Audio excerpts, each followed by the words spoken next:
ಸಾಕಷ್ಟು ವಿಚಾರಗಳು ರಾಜಕೀಯವಾಗಿ ಬೇರೆ ಬೇರೆ ವಿಚಾರ ಚರ್ಚೆ ಮಾಡಿದ್ವಿ ಸರ್. ನಮ್ ಬಹಳಷ್ಟು ನಿಮ್ಮ ಪೋಸ್ಟ್ ಗಳನ್ನ ನೋಡ್ತಾ ಇರ್ತೀನಿ, ಫಾಲೋ ಮಾಡ್ತಾ ಇರ್ತೀನಿ ನಿಮ್ಮ ಮತ್ತು ನಿಮ್ಮ ಪತ್ನಿಯವರ. ವೈಲ್ಡ್ ಲೈಫ್ ಅಲ್ಲಿ ನಿಮ್ಗೆ ಸಾಕಷ್ಟು ಇಂಟ್ರೆಸ್ಟ್ ಇದೆ ಅಂಡ್ ಎಜುಕೇಶನ್ ವಿಚಾರದಲ್ಲಿ ಸಾಕಷ್ಟು ಇಂಟ್ರೆಸ್ಟ್ ಇದೆ. ಸೊ ಅದನ್ನ ಹೊರತುಪಡಿಸಿ ಪುಸ್ತಕಗಳನ್ನ ಬಹಳ ಹೆಚ್ಚಾಗಿ ಓದ್ತೀರಾ ಅಂತ ಅಂದ್ಕೊಳ್ತೀನಿ. ಬಿಕಾಸ್ ಸಾಕಷ್ಟು ತಿಳ್ಕೊಂಡಿದ್ದೀರಾ ಪರಂಪರೆ ಇತಿಹಾಸದ ಬಗ್ಗೆ. ಏನ್ ಹೇಳ್ತೀರಿ?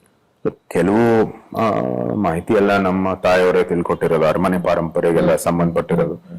ಕೆಲವು ಅದು ನಮ್ಮ ಭಾರತೀಯ ಒಂದು ಪಾರಂಪರೆ ಏನಿದೆ, ಭಾರತೀಯ ಒಂದು ತರ್ಕಶಾಸ್ತ್ರ ಏನಿದೆ, ಇದೆಲ್ಲಾನು ಕೂಡ ಸಹಜವಾಗಿ ಪುಸ್ತಕ ಮೂಲಕನೇ ಗೊತ್ತಾಗೋದು. ಯಾಕಂದ್ರೆ ಇದು ಯಾರು ಬಂದು ಹೇಳ್ಕೊಡೋ ಅಂತದ್ದೇನೋ ಇಲ್ಲ, ನೀವೇ ಅದನ್ನ ಡಿಸ್ಕವರ್ ಮಾಡ್ಬೇಕಾಗಿರುವಂತದ್ದು. ಅದು ಬಿಟ್ಟು ಏನು ಇತಿಹಾಸ ಎಲ್ಲ ಇದೆ, ಒಳ್ಳೆ ನನ್ನ ಒಂದು ಸ್ನೇಹಿತರ ಒಂದು ಏನು ಗುಂಪಿದೆ ಅಥವಾ ಆಚೆ ಇರುವಂತದ್ದು ಯಾರು ನನ್ನ ಜಾಸ್ತಿ ನನ್ನ ಸಂಪರ್ಕದಲ್ಲಿದ್ದೀನಿ, ಅವ್ರ ಆಸಕ್ತಿನೂ ಕೂಡ ಇದೇ ಕ್ಷೇತ್ರದಲ್ಲಿರೋದು. ಇತಿಹಾಸ, ಪಾರಂಪರೆ, ಭಾರತೀಯ ಒಂದು ಏನು ಧರ್ಮ ಇದೆ ಅದಕ್ಕೋಸ್ಕರ ಇರೋದು. ಸೊ ಅದು ಸ್ವಾಭಾವಿಕವಾಗಿ ಅವರ ಒಂದು ಮೂಲಕ ಆ ಒಂದು ವಾತಾವರಣದಲ್ಲಿ ಇರುವಂತದ್ದು ಕಾರಣಕ್ಕಾಗಿ ಅದು ಹೆಚ್ಚಾಗ್ತಾ ಬಂದಿದೆ.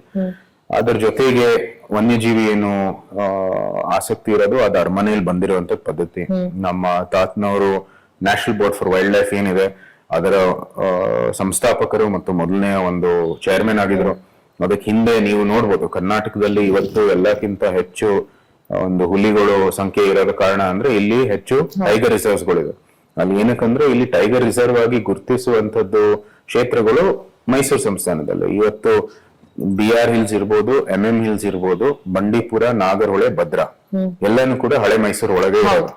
ಹಳೆ ಮೈಸೂರು ಆಚೆ ಹೋದ್ರೆ ಟೈಗರ್ ರಿಸರ್ವ್ ಇರೋದು ಒಂದೇ, ಖಾಲಿ ಟೈಗರ್ ರಿಸರ್ವ್. ಸೊ ಎಲ್ಲಾನು ಕೂಡ ಹಳೆ ಮೈಸೂರಲ್ಲೇ ಇರೋದು. ಸೊ ವನ್ಯಜೀವಿ ಸಂರಕ್ಷಣೆ, ವನ್ಯಜೀವಿ ಬಗ್ಗೆ ಒಂದು ಕಾಳಜಿ ಇಟ್ಕೊಂಡಿರೋದು ಅರಮನೆಯಿಂದ ಅದು ಒಂದು ಏನು ಇನ್ಹೆರಿಟೆನ್ಸ್ ಆಗಿ ಬಂದಿರೋದು ನಮ್ಮಲ್ಲಿ. ಸೊ ಅದು ಯಾವತ್ತೂ ಸಹ ನಾವು ಅದಕ್ಕಾಗಿ ಅದರ ಸಂರಕ್ಷಣೆಗಾಗಿ ಮತ್ತು ಇವತ್ತು ಆಧುನಿಕ ಕಾಲದಲ್ಲಿ ವನ್ಯಜೀವಿಯ ಒಂದು ಸಂರಕ್ಷಣೆ ಮಾನವರ ಕೈಯಲ್ಲೇ ಇರೋದು ಅಂತ ಒಂದು ಅರ್ಥ ಬಂದು ಇಡೀ ವಿಶ್ವದಲ್ಲಿ, ಭಾರತದಲ್ಲಿ ಅದು ನಮ್ಮ ಧಾರ್ಮಿಕ ಒಂದು ಮತ್ತೆ ನಮ್ಮ ಪ್ರಕೃತಿಯ ಒಂದು ಕಾಳಜಿ ಇರೋದು ನಮ್ಮ ಧರ್ಮದಲ್ಲಿ ಸ್ವಾಭಾವಿಕವಾಗಿ ಇತ್ತು. ಆದ್ರೂ ಸಹ ಇವಾಗ ಏನು ಆಧುನಿಕ ಕಾಲದ ಒಂದು ಚೌಕಟ್ಟಿನಲ್ಲಿ ಯಾವ ರೀತಿ ಮಾಡಬೇಕು, ಮಾನವ ಮತ್ತು ವನ್ಯಜೀವಿಯ ಸಂಘರ್ಷ ಅದು ನಮ್ಮ ಕ್ಷೇತ್ರದಲ್ಲೇ ಬಹಳ ಇದೆ. ಅದನ್ನ ಬಗೆಹರಿಸಲಿಕ್ಕೆ ಯಾವ ರೀತಿ ನಮ್ಮ ಪದ್ಧತಿಗಳಲ್ಲಿ ಬದಲಾವಣೆ ಬರಬೇಕು, ಯಾವ ರೀತಿ ನಾವು ತಂತ್ರಜ್ಞಾನವನ್ನು ಬಳಸಬೇಕು, ಮತ್ತೆ ಆ ಏನು ಕ್ಷೇತ್ರ ಇದೆ ಬೌಂಡ್ರಿ ಕ್ಷೇತ್ರ ಬಿಟ್ವೀನ್ ವನ್ಯಜೀವಿ ಮತ್ತು ಇದು, ಅದರಲ್ಲಿ ನಾವು ಏನೇನು ಶುರು ಮಾಡ್ಬೋದು ಅಥವಾ ಸೃಷ್ಟಿ ಮಾಡ್ಬೋದು ಅಂತಾನು ಕೂಡ ಒಂದು ಸವಾಲಿದೆ. ಅದರಲ್ಲಿ ಬಹಳಷ್ಟು ಹಿಂದೆನೂ ಆಸಕ್ತಿ ಇತ್ತು. ಇವಾಗ ಅಧಿಕೃತವಾಗಿ ಅದನ್ನ ಬಗೆಹರಿಸುವಂತದ್ದು ಕರ್ತವ್ಯ ಬಂದಿರೋ ಕಾರಣಕ್ಕಾಗಿ ಅದನ್ನ ಅನುಷ್ಠಾನಕ್ಕೆ ನಮ್ಗೆ ಬೇರೆ ಬೇರೆ ಅವಕಾಶಗಳು ಸಿಕ್ಕಿದಾವೆ. ಎಲಿಫೆಂಟ್ ಬ್ಯಾರಿಕೇಡಿಂಗ್ ಇಂದ ಹಿಡಿದು ಜನರಲ್ಲೇ ಒಂದ್ ರೀತಿ ತಮ್ಮ ಪದ್ಧತಿ ಬದಲಾವಣೆ ಮಾಡಬೇಕಾಗಿರುವಂತದ್ದು ಬಹಳಷ್ಟು ಇದೆ.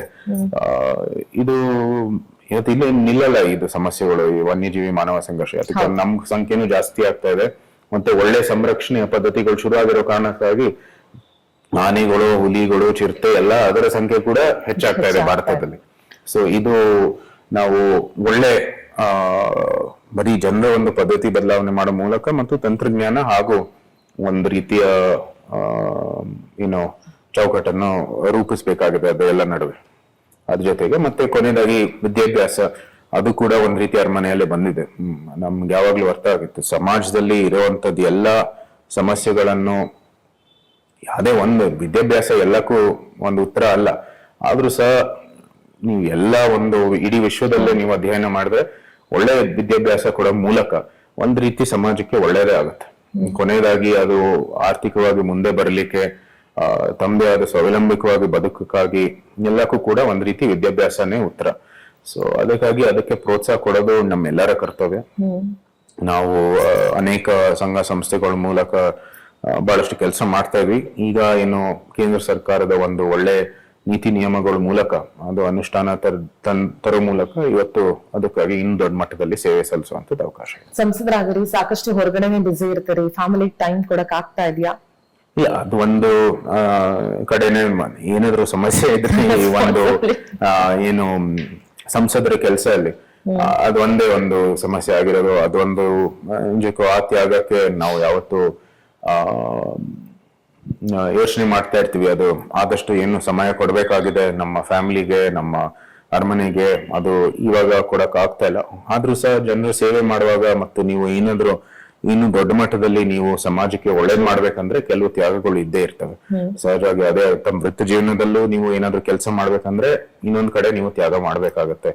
ಈಗ ನೀವು ಡಯಟಿಂಗ್ ಅಲ್ಲಿ ನಿಮ್ಗೆ ನೀವು ವೇಟ್ ಕಮ್ಮಿ ಮಾಡ್ಕೋಬೇಕಂದ್ರೆ ಸಹಜವಾಗಿ ಎಲ್ಲಾ ಸ್ವೀಟ್ಸ್ ಗಳು ಏನು ಸ್ಯಾಕ್ರಿಫೈಸ್ ಮಾಡ್ಲೇಬೇಕು. ಸೊ ಅದು ಅದೇ ರೀತಿ ಒಳ್ಳೇದ್ ಮಾಡ್ಬೇಕಂದ್ರೆ ಎಲ್ಲೋ ಒಂದ್ ಕಡೆ ನಿಮ್ಗೆ ಇಷ್ಟ ಇರುವಂತದ್ದು ಏನು ಕೆಲವು ಅನುಭವಗಳು ಮಿಸ್ ಮಾಡ್ತೀರಾ, ಕೆಲವು ಒಳ್ಳೆ ಏನು ಸಮಯ ಏನು ಇರ್ಬೋದಾಗಿತ್ತು ತಮ್ಮ ಮಕ್ಳ ಜೊತೆ, ತಮ್ಮ ವೈಫ್ ಜೊತೆಗೆ, ತಾಯಿ ಜೊತೆಗೆ, ಅದಿಲ್ಲ.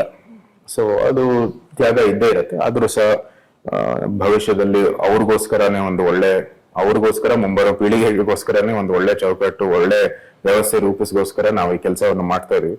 ಸೊ ಅವರು ಅರ್ಥ ಮಾಡ್ಕೋತಾರೆ, ಮತ್ತೆ ಆ ಕೆಲಸದಲ್ಲಿ ಬಹುಶಃ ಒಂದು ತೃಪ್ತಿನೂ ಸಿಗುತ್ತೆ.